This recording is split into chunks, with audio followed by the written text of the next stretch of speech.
How are you? How was your Christmas? Good. Got to see cousins, and it was a fun evening. I got there back in West Virginia now, and just a very pleasant evening.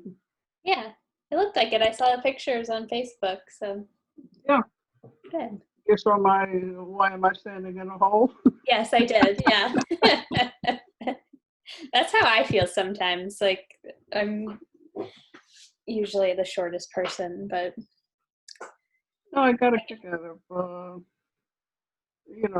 looking around because growing up I was like the tallest one. right. My sister and I, she was a little shorter than I was, but my mother was like about 5'4", and her sisters were no bigger, and so yeah, Yeah, I remember there's a pic. I know there's a picture of you with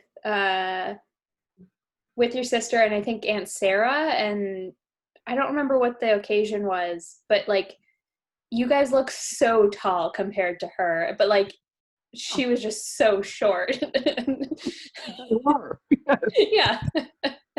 Like you're like towering over her and And so yeah, now I know how she felt, yeah. Exactly. especially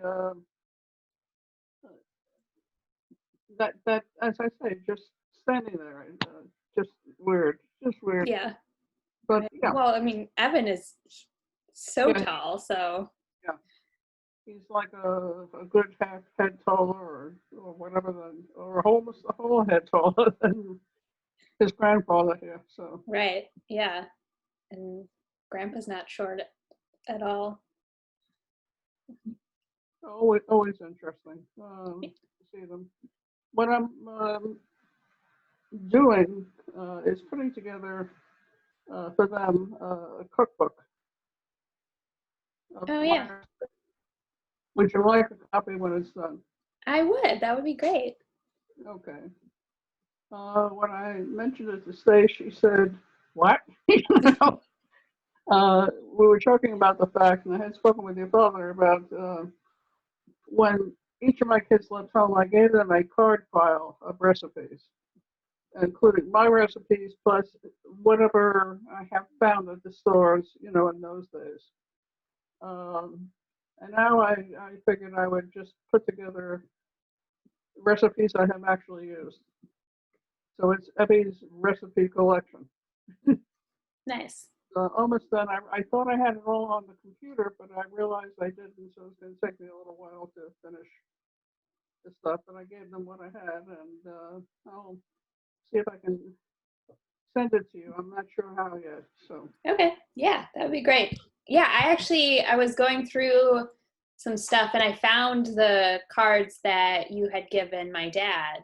yeah, I have those. Yeah. So I had those, and then there was like a whole bunch of ones that I don't know if like you sent them over the years. Did you like continue to send them like recipes? Because I had a bunch of ones that were like from the St. Petersburg's Times.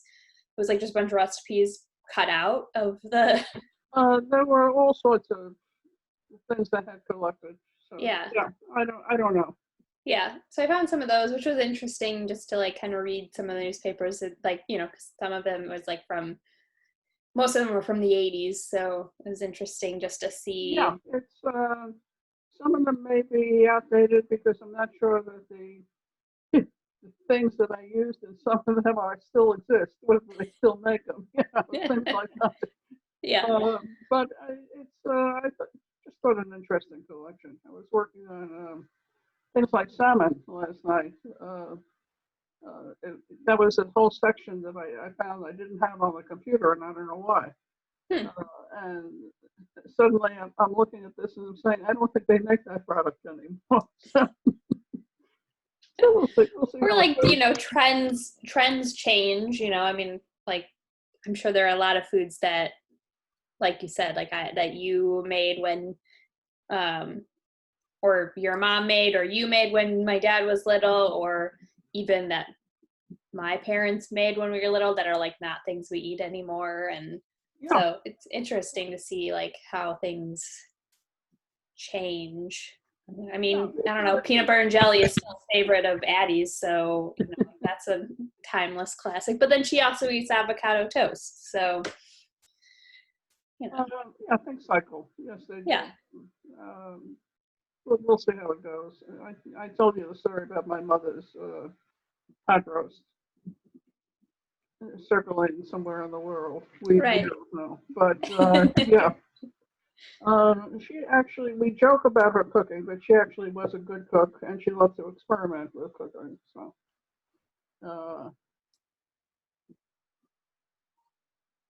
I guess I learned that kind of thing from her with the family gatherings and things like that. You had asked about it, and strangely enough, when it came to like Passover and things like that, it was generally at my father's family that it was done. So it was those aunts who did most of the cooking. My mother wasn't involved with that.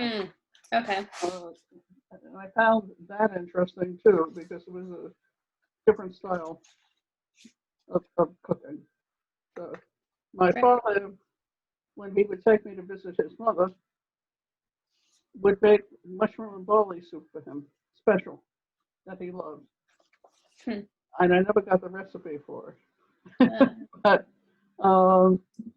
I remember that and something to do with grated onions, some sort of dish.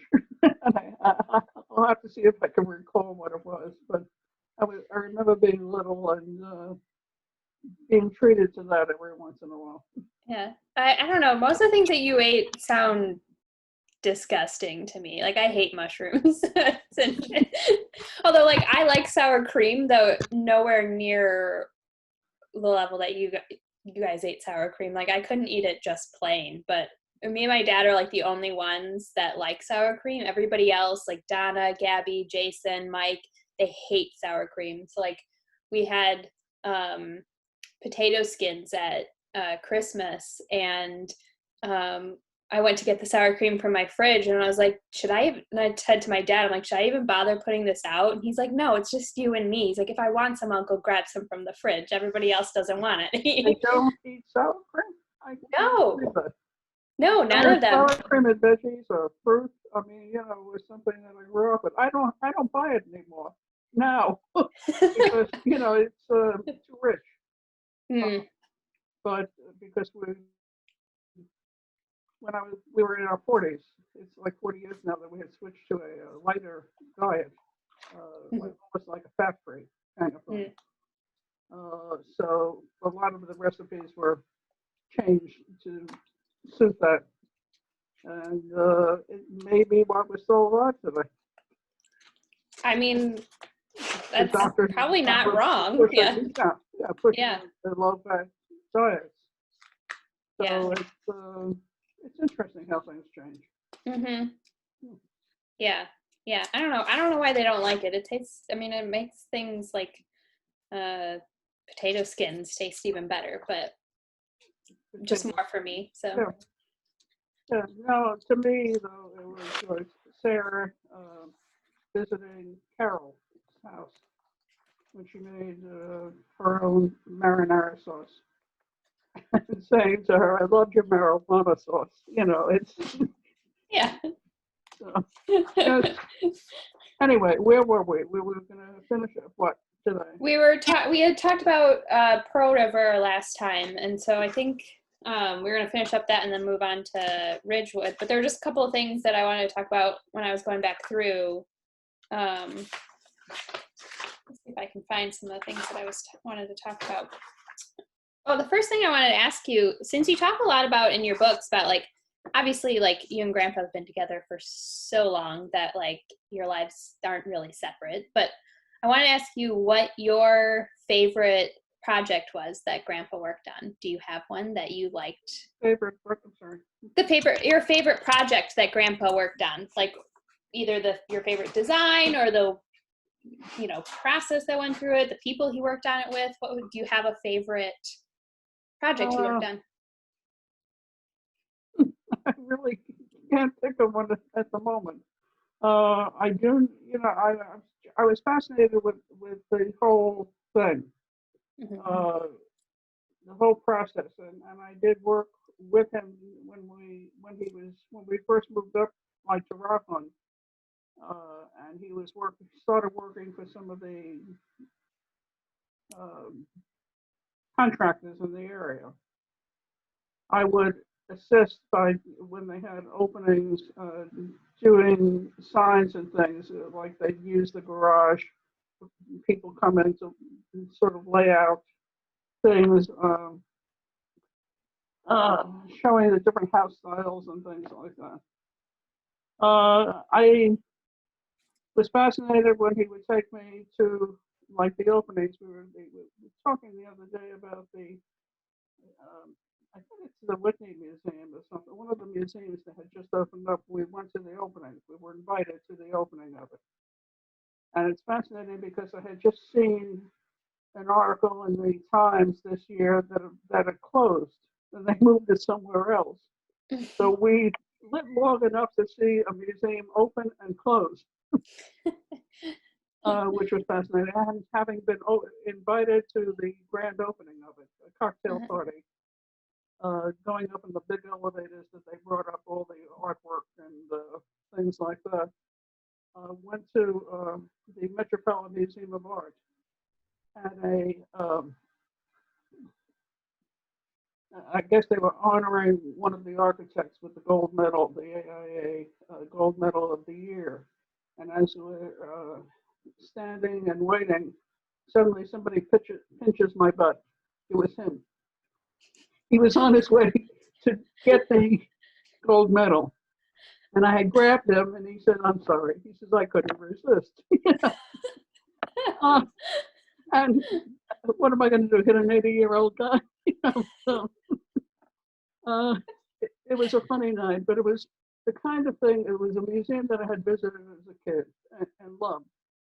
And in one room, they had like medieval times. So they had madrigal singers up on the balcony singing.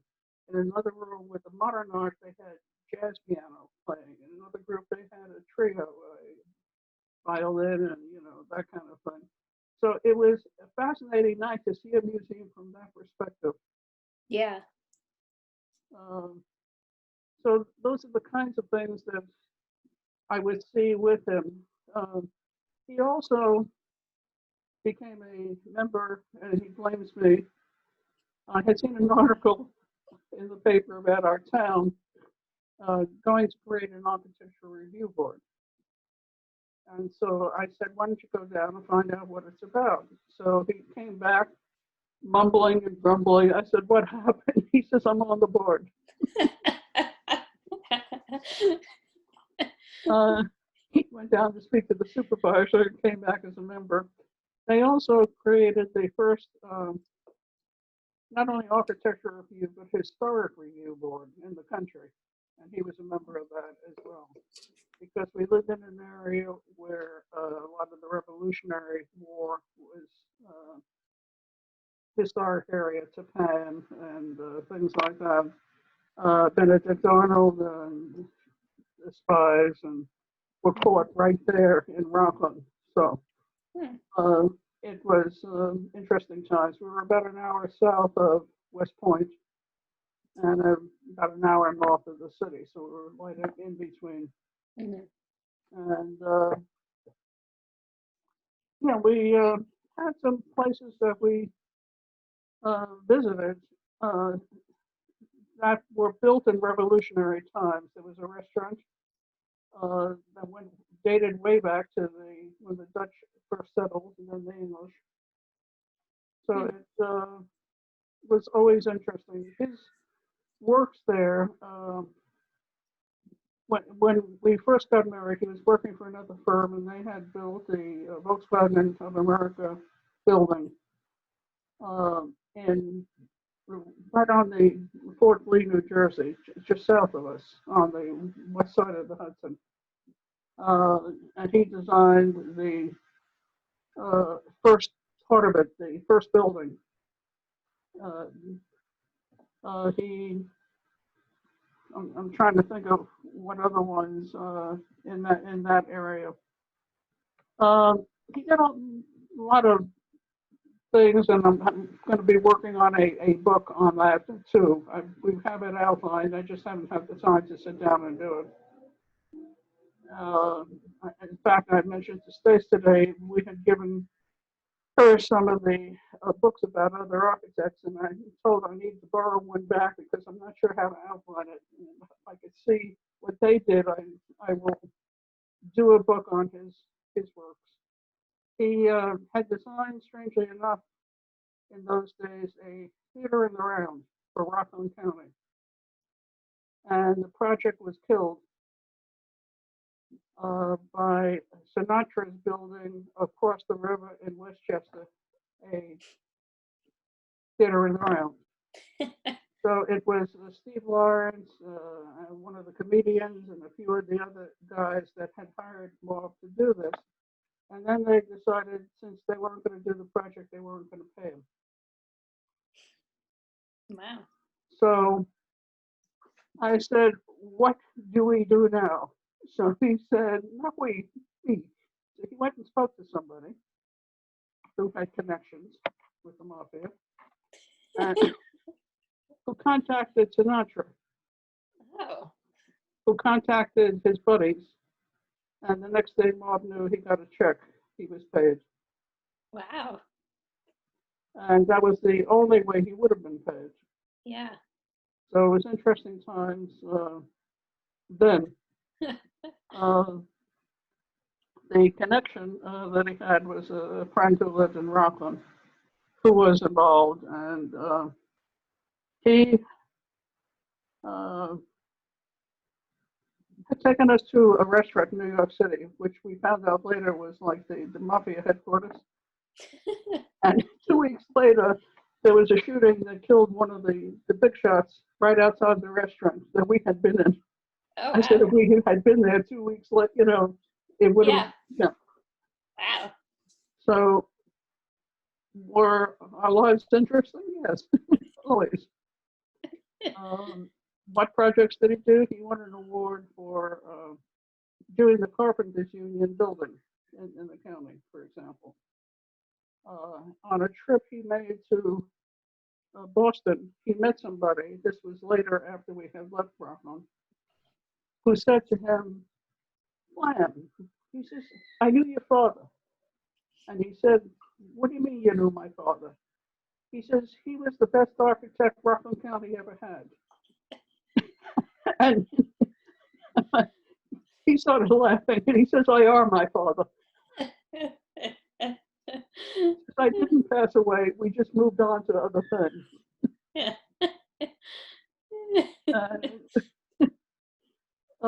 Those are the kinds of stories you want to hear. Yes, yeah. We let's see. I'm trying to think of what else.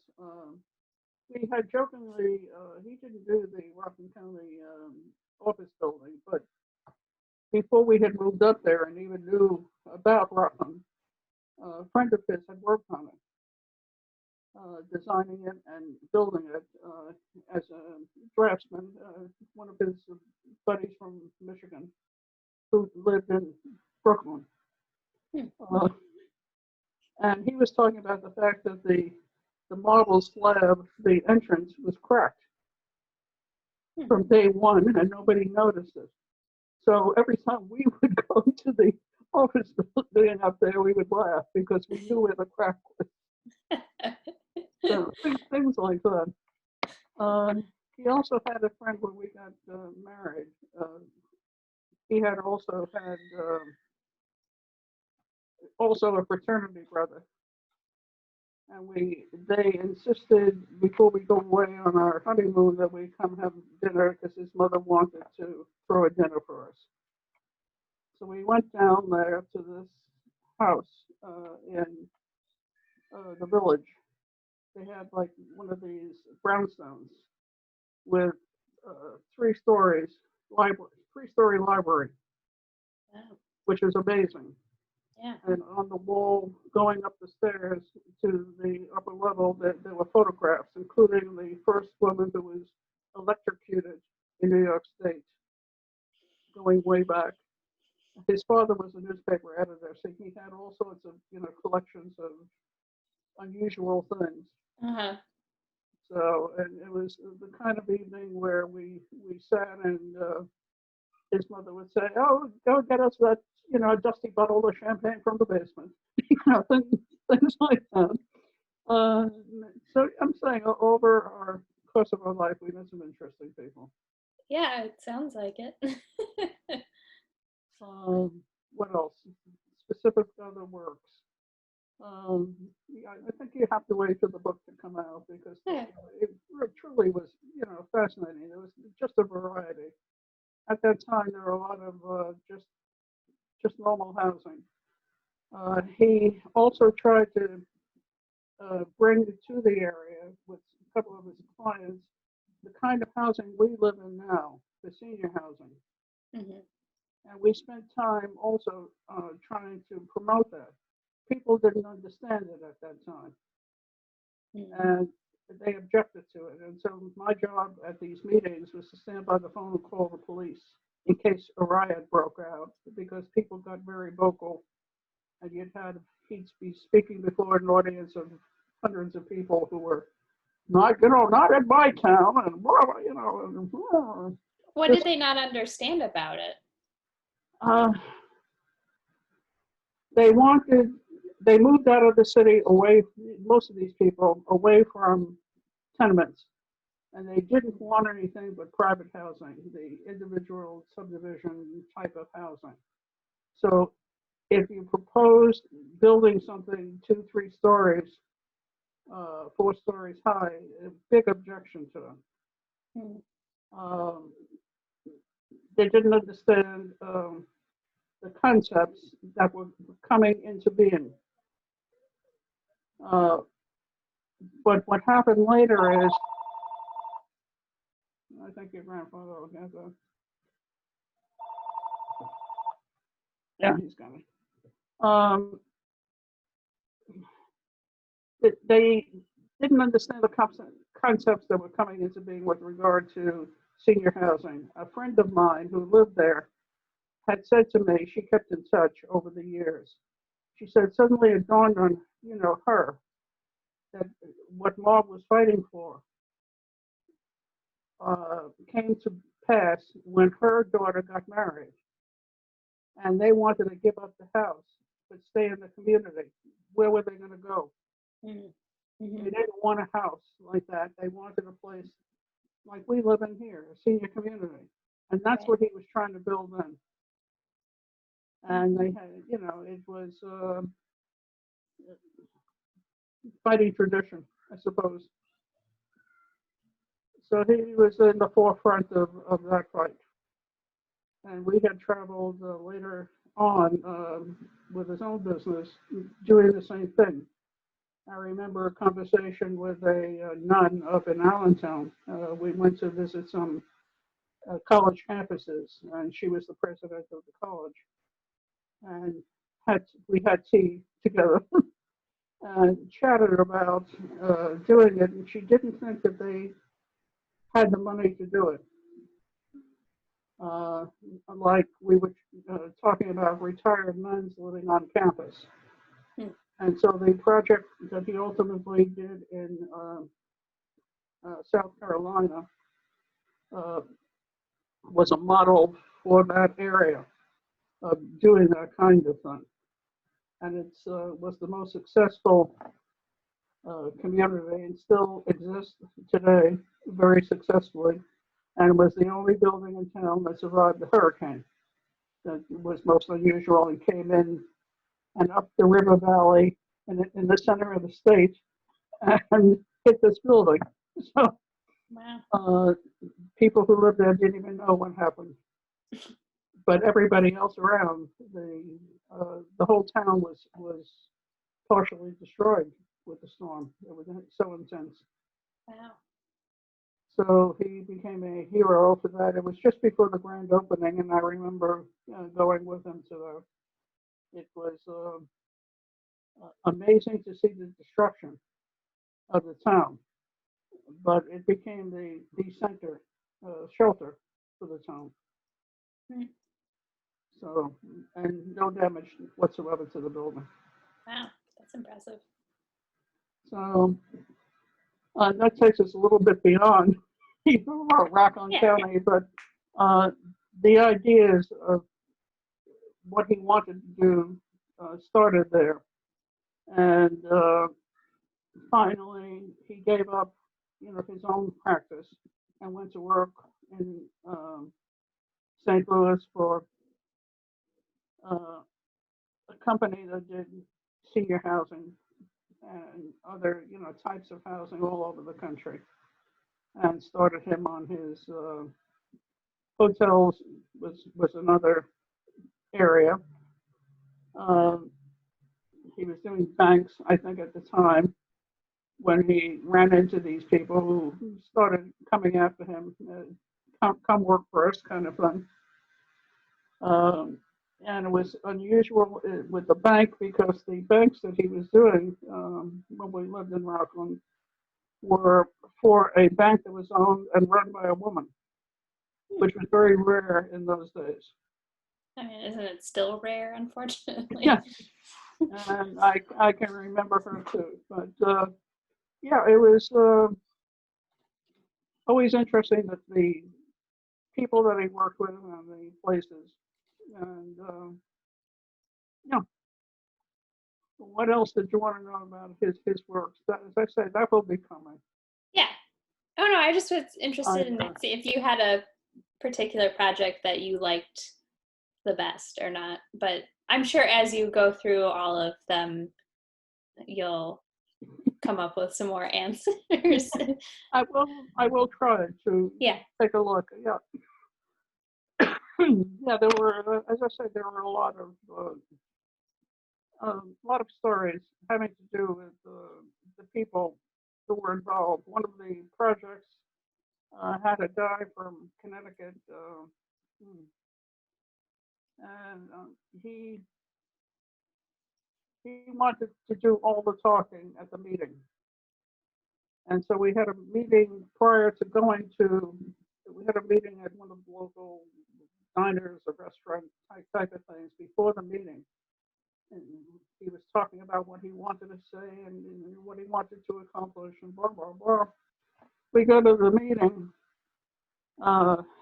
Gert, our friend, was with us. She did a lot of the interior design. And all of a sudden, this guy gets up, walks up to the podium, puts his hands on the podium, and everything is silent. And he is like in a trance. He doesn't say anything. So Marv looks at his buddy, this guy's buddy, and they were on stage also, and he walks up and pretends he's talking to him and escorts him back to the seat. He froze. He was like in a trance. He did nothing, no reaction. So Marv did the presentation. When we got back from there, we went back to the diner with him, sat him down, and suddenly he came to, like he didn't know we had left the diner and came back. He was, you know, he had some sort of something with the brain, which ultimately killed him like a month later. Some sort of Oh wow. Lone Star Cement Company. It was the company. Wow, that's crazy. So you talk about unusual things that happen at these meetings. Yeah. Yeah. Wow, that's crazy. It is. It is weird stories, but very true. Yeah. I told you that we got arrested one night. You got arrested one night? We were. I don't think so. Almost got arrested. Let's put it that way. What happened is it was a Saturday night, and we were in a model house preparing for the grand opening. So we were working late, and with the presentation, make sure everything looked good, putting up the final signs and everything in the garage. And we come out, suddenly lights are on us, and it's police. Hands up. They thought we were robbing the house. I guess it was on their list of things to watch, and suddenly they see people coming out of this house. And we got them finally to call the chief of police, who knew who Marv was. And it took an hour or so while we were standing there, basically surrounded by police with drawn guns. Jeez. That's crazy. So, see, we had an interesting life. Yes, definitely. I'm trying to think of what else happened up there in Rockland. Well, I guess all sorts of things. I don't even know where to begin with stories away from the norm that what we spoke about. We had spoken, for example, of your father, doing track, playing baseball, things like that. When we then moved to New Jersey, Paul played soccer and was on the state championship team. So, and it was a time when your father had sent his friends to visit us. He sent them to our house. They were coming from Illinois. Stuff on my parents' they'll figure, including your aunt, Cheryl. Oh yeah, was part of that group. Yeah, ask her about it sometime. Yeah. So suddenly we had a gang of kids coming in and talking about New York, and one of them, another gal, and I don't know her. I don't remember her name. I may have it written down somewhere, and I may have written about it in the book. I'm not sure. Was talking about how do you tell one person from another when you're in New York City? Everybody seems to talk with their hands. So I was explaining to her that there's like a Jewish hand thing, and an Italian hand thing, and a Gallic shrug. I mean, when you live amongst these people, you begin to see the differences. Mm-hmm. You can't tell who's who just by the motions. So it's that kind of thing that occurred that day. And then they went off to visit Roosevelt's estate or something over on the other side of the river. Hmm. So, yes, we did feed them. I like that. Did he tell you, or they just like showed up? And They basically showed up.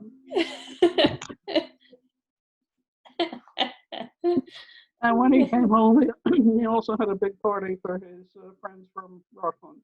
Invited them all down. And they took over the whole basement, which was a big finished room, and it was good. My only concern was that nobody, throw a glass into the toilet bowl and stuff it up or something like that, because with all the drinking, I was concerned that we needed a functioning toilet. I sound silly, but it was good to see them. Yes. Yeah. So that was in Ridgewood, right? That was because you had moved there. So what made you move from Pearl River to Ridgewood? It was at the time that your grandfather wanted a change of direction. I wasn't sure exactly what at that particular point. And we were in a recession, which was always difficult because the financing for several projects had suddenly disappeared. So it was a time of rethinking what he wanted to do. And then he was working on the banks at that time when a group from St. Louis had come in, the HBE gang. And he went to work there thinking that would be an interesting, something different. And they, willing to pay for the move and bring us out there. So. And so you stayed there in Ridgewood till Uncle Paul graduated high school. So you were there like 3 years, right? Something like that. I'm sorry, who? You were in Ridgewood till Uncle Paul graduated high school, right? So like 3 years or so? Yeah. Yeah. Yeah. And he was an excellent student too. But like everybody in the family, screwed up his scholarship. Recently, we had seen talking about a game in New York that he was at when he should have been in school and got thrown out. He had won a 4-year scholarship to Michigan. So, yes. Anyway, it's was interesting back then. Yeah. Was the okay? Wait, I found when I was going back through. I mean, I know that you're funny. So, there was a bumper sticker that you had at one point. Was that in Ridgewood? That was in Ridgewood. No, that was in Pearl River. I'm trying to recall. It was during the Nixon time. Right. And what he had done was fire Archibald Cox, who was the prosecutor. And my bumper sticker said, "Impeach the Cox sacker." And my neighbors didn't like having it on my car because it was dirty. And I said, "It's not." I said, "What's dirty is in your mind." Right. I love it. That was something that amused me when I saw it. I couldn't resist doing that. It was during my legal in voters days. And as I said, those times were interesting too, dealing with the people and the politicians. And I always found it fun. And I wanted it to be that, and I always wanted it balanced, as I think I mentioned to you, between all sides. And the fascinating time to me was that during my time, was the only 2 years that we weren't attacked by the conservatives. Because I had friends who were conservatives, and they spoke to the gal who was head of the party, and they said, "Watch her, she's very fair." And so they didn't attack us. And when they came to the candidates' nights, I was very pleasant with them and allowed them, to operate, within our rules. We couldn't have partisan material, for example, passed out on the property that we were using. This was Orange and Rockland Utilities, and I explained to them that it wasn't our rules, it was theirs. So if they wanted to do that, they were welcome to go down to the street where the cars came in, which is public, not private, and they could pass out their materials there, things like that. So they were impressed. And during the time I was president, they didn't attack us. That's good. So you guys were one of the first leagues to have a case that you funded to go to Supreme Court, right? Or were you the first ones to actually be involved in litigation? Is that what? Involved in what? I'm sorry? Like a litigation, like you had a case that went to Supreme Court? Yes. Yeah, there was a reapportionment dispute, and our league was involved as not involved in the normal way as amicus curiae, friend of the court. We were allowed to present our own case in a sense, and we were able to hire an attorney who actually really donated a lot of time. But yes, we were the first ones to do that, and a letter I wrote to the state national league. We asked for financing, for it because I personally felt that a lot of what was going to be happening in the future was that we could not get uh, legislation and other things. We couldn't lobby effectively, and lawsuits would have to be brought. So I wanted to see a litigation fund come into being. And so when I went to the convention in New York State, a couple of the gals from the lawyer from the National League and some of the local New York State League came to me and said, it's been passed. We are going to establish a litigation fund. It was your letter that did it. Nice. So I was delighted to see that. Yeah.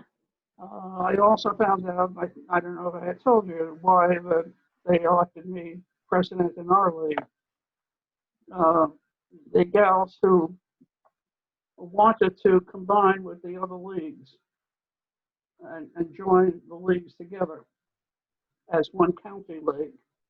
It's because they couldn't talk to the other leagues. Hmm. It was a very liberal group that was beginning to take over our league, and the other leagues were more balanced, and like I was, and so I could talk to them, they couldn't. Hmm. And I would go when I went to the convention, for example. I went with the gals from the other leagues.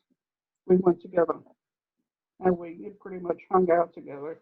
And that's when I found out that they actually the other ones just didn't talk to them. They couldn't get along. So how could they unite if they couldn't, talk? Right. So I guess I was the go-between. That's good. So what was the case about that you guys? We were single-member districts is what we were pushing for. Because you had 5 townships, and you had more. It wasn't based on population. It was based on the townships. It was based on some old rules. So we felt some of the towns were underrepresented.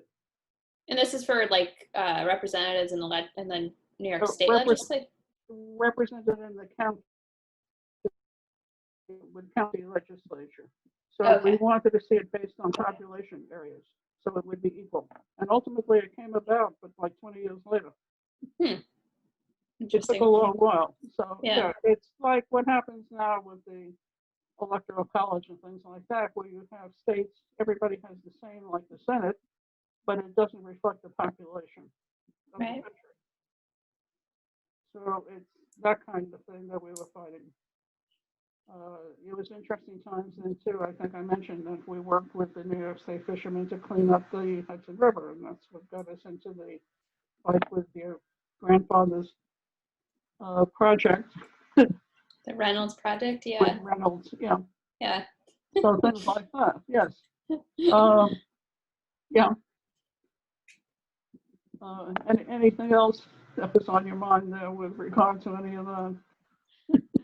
I don't think so regarding that stuff. I mean, I think we talked a lot about the League of Women Voters, but after when you moved to Ridgewood is when you started doing real estate, right? That's when I started my real estate career. Yes. Yeah. So what prompted you to start doing that? Wanted to do something different, and I don't know what. I honestly don't know. It's just I guess I had run into a real estate agent that I thought that would be kind of neat to try. So I did, and it was what Marv calls my years of doing social work amongst the rich. And in a sense, I suppose it's true. I spent more time helping people with their lives. One of the houses I babysat for example, on a Sunday open house for somebody, people came in and she loved the house and wanted to buy it. Her husband felt his boat was bigger and had 2 bathrooms, and this only had 1.5. That kind of thing. And my answer to her is, you know, you sleep with him, you convince him.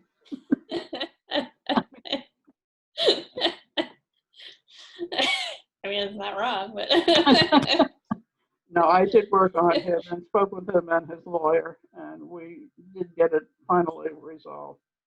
Um, uh, and I felt sorry for the couple, the young couple that was selling the house. When I found out that I knew she was going back to Minnesota, and he was a sports writer, and I thought it had to do with his travels and stuff. But no, they had split. mm, I hated to see that. yeah. I tried to talk to them also about, you know, staying together kind of thing. So, yeah, my use of doing social work. I found it interesting. That particular board, real estate board, was very involved in the state, but it also was very involved with their people. It wasn't just the brokers that met, but they had membership meetings monthly. They were always trying to upgrade and do things and work together.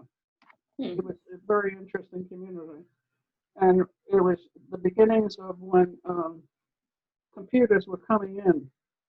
Mm. So I was amongst those who actually helped type up all the listings and things to get them into the computers to start with. Yeah. And they, once it got the major part done, then they hired somebody to, you know, keep it updated. So you didn't have to carry, you know, sheets and sheets of stuff. You now could get everything on the computer. Wow. So it was the beginnings of that too, which was an interesting time.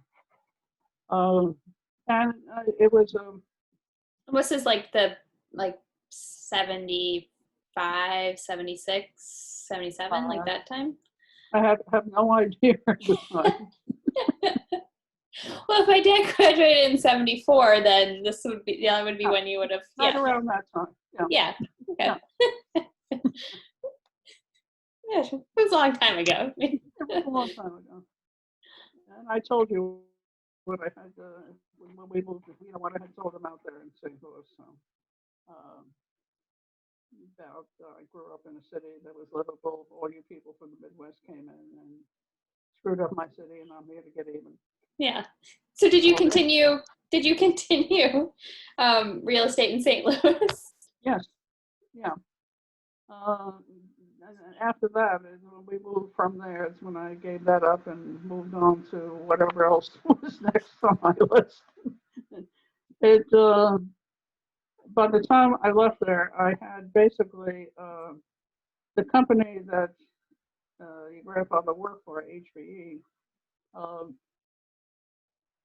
brought in a lot of people from all over the country.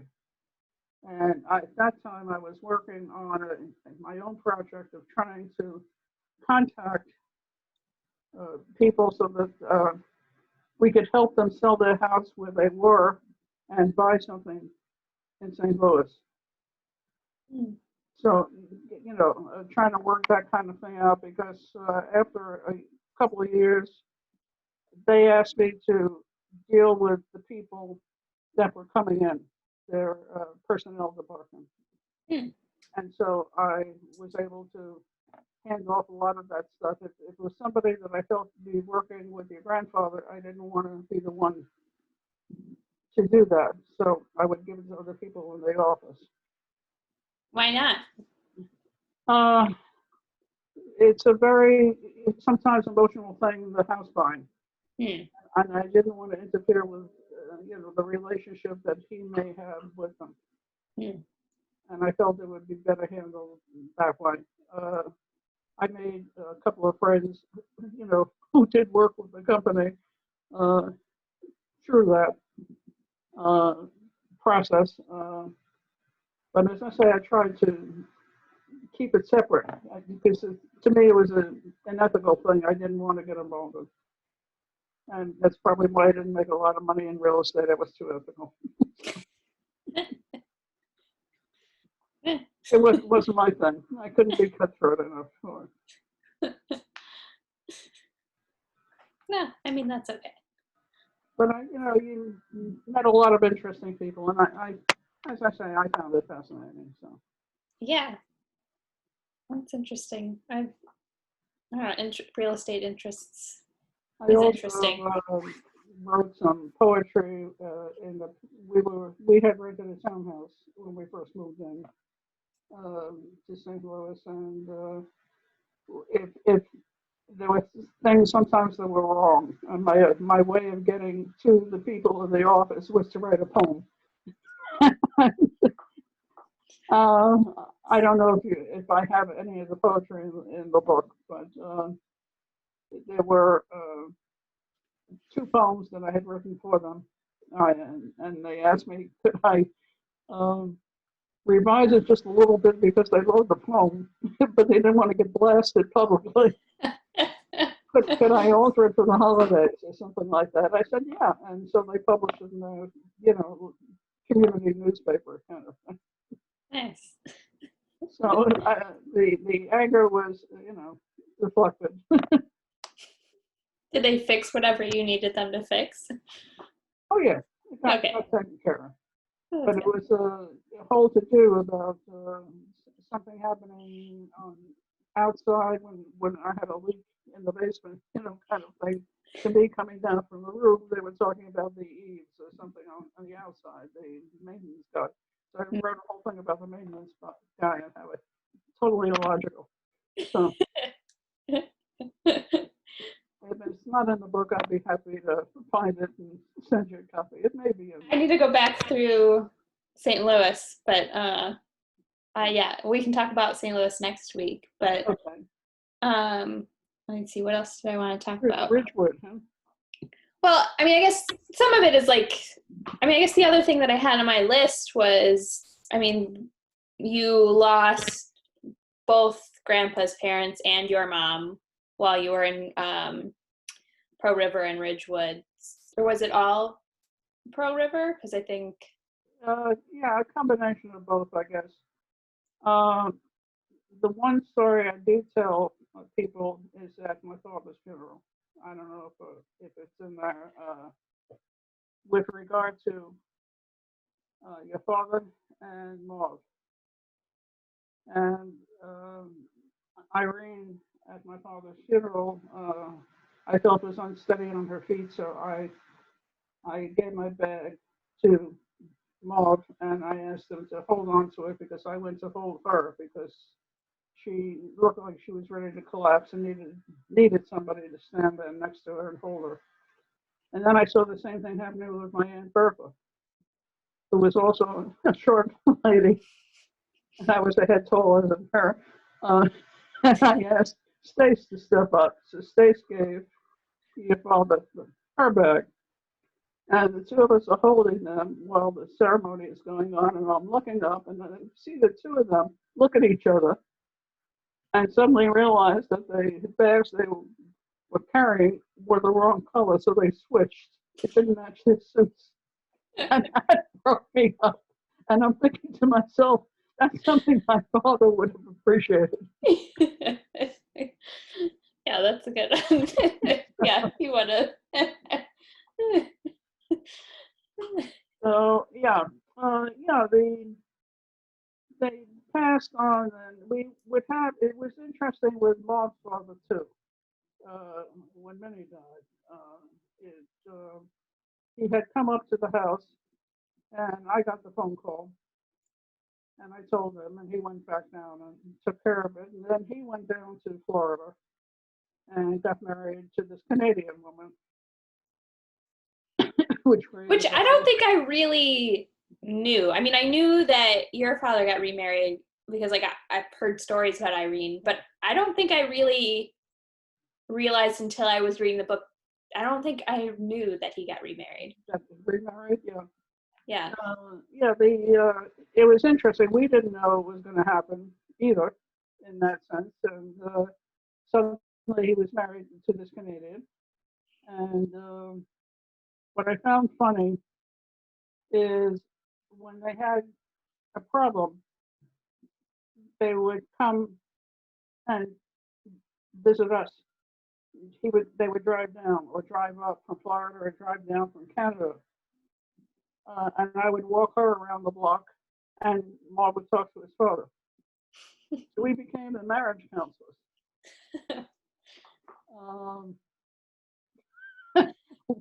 I can't explain it any other way. With my father, there was a great deal of, when he remarried, opposition to Irene because of the personality. And I felt it was a good thing for him because she had him, they went on cruises, they, had a life. And it was an interesting time for him. I felt it was a good thing, and I don't think my sister did. So I can't describe it in any other way. And when he became ill the first time down there, I remember having to go down alone because she backed out at the last minute. Oh. Why, I don't know. You'd have to ask Donna, what went through her mother's mind at that time. I don't know. I went down alone. When he got better, he was still in a coma when I had left. But I said, holding his hand, I didn't feel he was going to die. I don't know how else to describe it. There was strength there. And after I left, he came out of it, and he was fine for another couple of years. So I felt good about having been there. And I told her she would have had she come to. And I don't know. Yeah. Do you have a letter in the book about that you wrote to Sydney and Sarah? And I guess I didn't quite understand what the disagreement was about that you had with Sarah, was that her name, that Grandpa's dad married, the Canadian? Is it Sarah?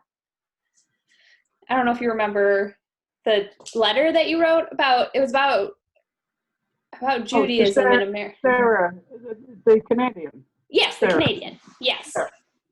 To her, everything Canadian was good. Everything American was no good. Okay. It was as simple as that. And so I, answered whatever she was criticizing at that moment. Uh-huh. Which, because you really couldn't talk to her. Thick-headed, I think is the term. And I don't know. I just felt I should. And as I said, they would come down, and we became the marriage counselors. Yeah, interesting. Yeah, I'd have to take a look at the letter. I really don't recall what I had said in it. So at this point. Well, you're talking about like Judaism in America, and it was beautifully written. I just didn't quite understand what it was in relation. Yeah, what it was in relation to. Well, as I say, basically everything Canadian was better, including the Judaism in Canada. So to me, Canada was the place where the Jews went when they couldn't get into this country. So we had a difference of opinion with regard to that kind of thing. I don't know. Talking about Judaism and history and things like that were always interesting to me anyway. So we're just talking about that today. There's a Jewish channel with Jewish shows. I don't know if you get it in Chicago.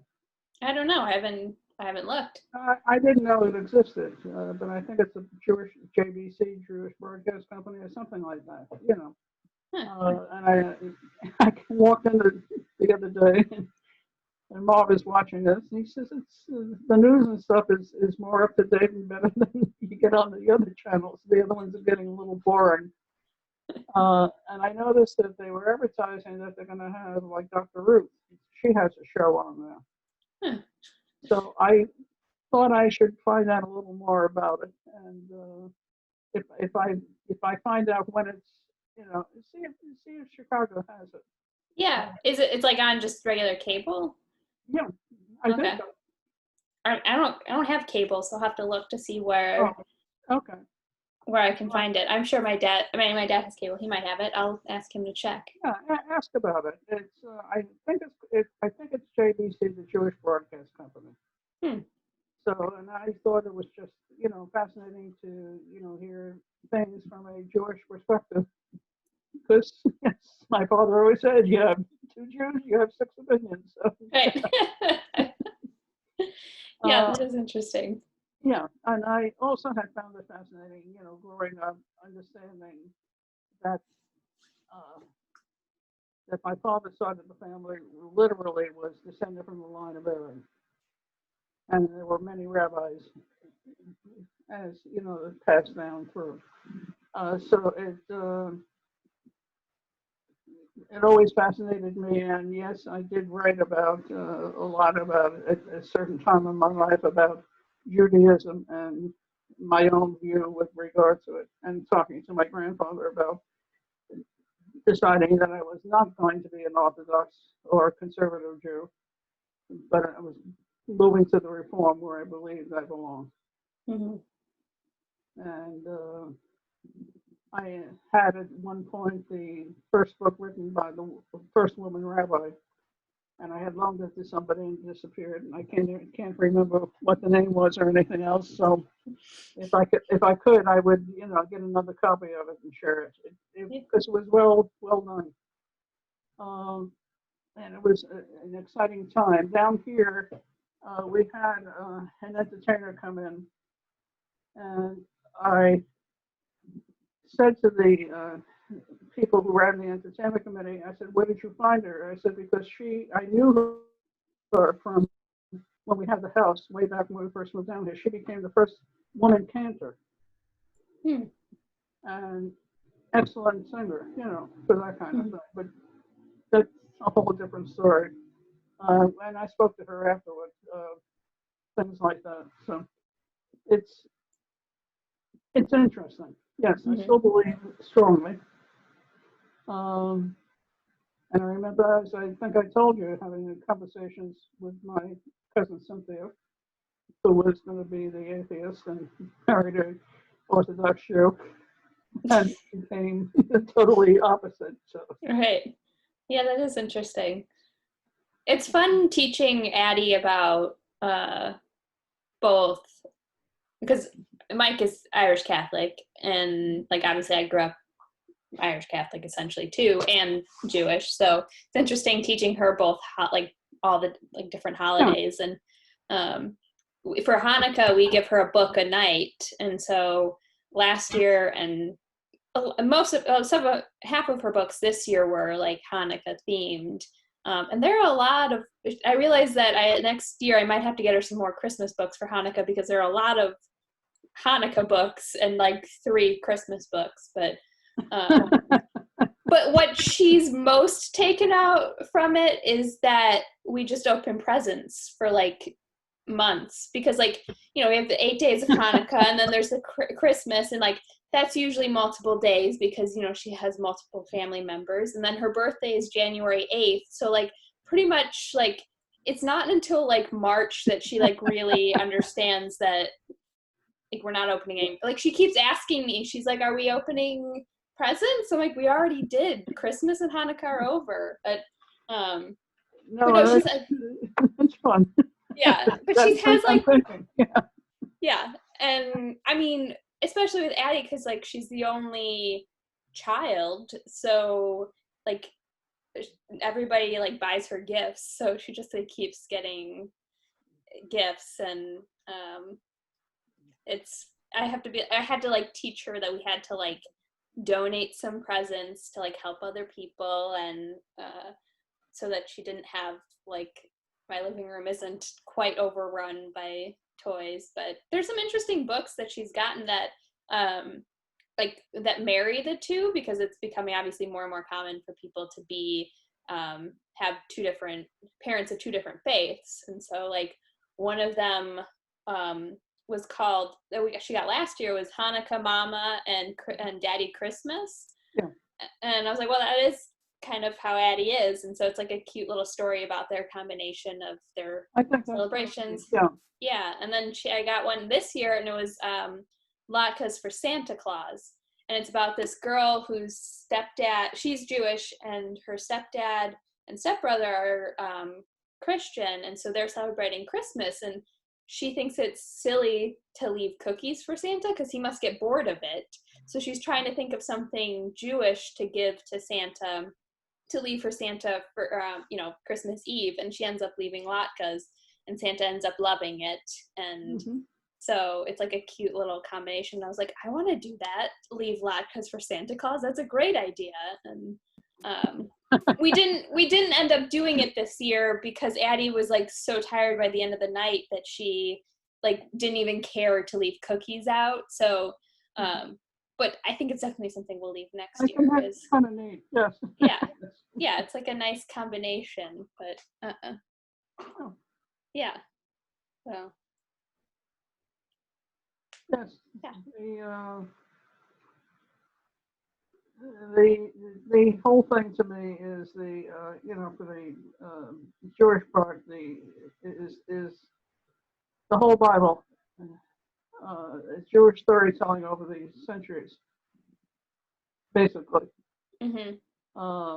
And I keep saying that the Christian version just wasn't as good. They're worshiping a Jew to begin with, so but that's me. So right. Well, no, I actually took a class in college called the Bible as Literature, and so we basically read the Bible, but like looked at it not from like a religious text, but from like a historical, perspective.